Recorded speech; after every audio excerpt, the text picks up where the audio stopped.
Welcome to Devotional Daily. Today is April 16. Our title is, What Was Jesus Like? Part 4. So when they continued asking him, he raised himself up and said to them, He who is without sin among you, let him throw a stone at her first. John 8:7. Beyond surprising intelligence and infinite compassion, Jesus Christ was also incredibly direct. In him, we don't find the famous tactical duplicity nor political correctness so prevalent in our world. His words and actions always went straight to the jugular of the issues at hand with surgical precision.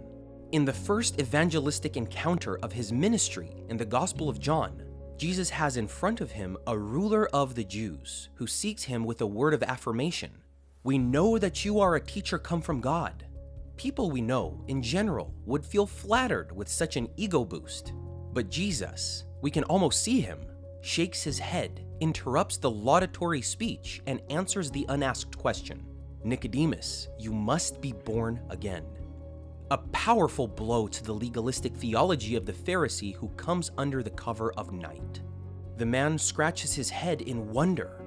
If he is understanding this Jesus correctly, his entire life, practice of works, and devotion based on human merit have no value before God.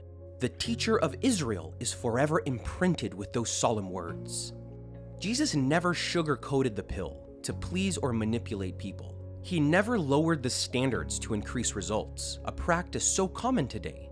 Faced with the hypocrisy and deceit of the religious leaders of his time, he confronts them with a powerful weapon, truth. In the face of the accusers of the woman caught in adultery in John chapter 8, only someone master of their emotions could exhibit the calm of Jesus while writing in the sand, disconcerting the enemies and surprising them with an unexpected blow. He who is without sin among you, let him throw the first stone at her. Who is without sin? Who can withstand such a judgment? In other words, Jesus authorized them to throw the stones, but first they would need to think. From the supreme court known as the conscience arises an insurmountable obstacle, personal guilt. Isn't it a fantastic strategy? Such reasoning disqualifies us as judges and accusers, or at the very least, makes us more lenient. Have you ever thought about how much more tolerant and merciful we would be if we took sincere awareness of our own faults?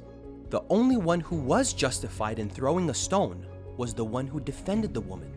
And so, we are left without any excuses.